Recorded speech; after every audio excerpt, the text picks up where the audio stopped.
మహబూబాబాద్ జిల్లా డోనుకల్ పట్టణంలో మిలాదున్ నబీ వేడుకలు ఘనంగా జరిగాయి. ఇక మస్జిద్ ఉస్మానియా ఆధ్వర్యంలో దేవుళ్ల జెండాలతో పట్టణ పురవీధిలో ముస్లిం సోదరులు భారీ ర్యాలీ నిర్వహించారు. ఇక ముస్లిం నిర్వహించిన భారీ ర్యాలీలో స్థానికులు లవన్ కుమారు, చంటి, పోటు జనార్దన్ పానీయాలు అందజేసి హిందూ ముస్లిం సోదర భావాన్ని చాటుకున్నారు.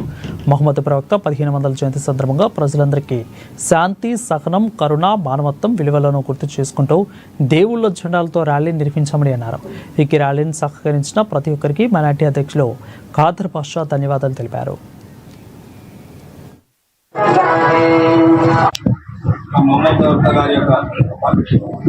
జన్మదినం సందర్భంగా తెలంగాణ రాష్ట్ర ప్రజలకు మరియు డోర్నకల్ నియోజకవర్గ ప్రజలకు అందరికీ శుభాకాంక్షలు తెలుపుతున్నారు.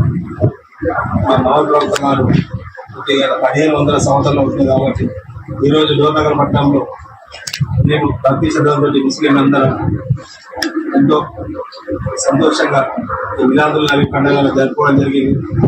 ఈ పండుగలకు డోర్నకల్ ఉన్నటువంటి ప్రతి ఒక్కరు నాకు సహకరించి ఆ యొక్క ర్యాలీని విజయవంతానికి సహకరించినటువంటి పోలీసు వారికి మరియు ప్రింట్ మీడియా, ఎలక్ట్రానిక్ మీడియా మిత్రులకు, డోర్నకల్ ప్రజలకు, మాకు ఎండలో మజ్జిగ మరియు పానీయం సరఫరా చేసినటువంటి లవన్ కుందోజ్ గారు, చంటి, కోటి జనార్దన్ గారికి మా ముస్లింల తరఫున ప్రత్యేక ధన్యవాదాలు తెలుపుతున్నాం. మేము డోర్నకల్లో హిందూ ముస్లింల కలయికకు డోర్నకల్ మారుపేరు. ఎటువంటి వర్గ విభేదాలు లేకుండా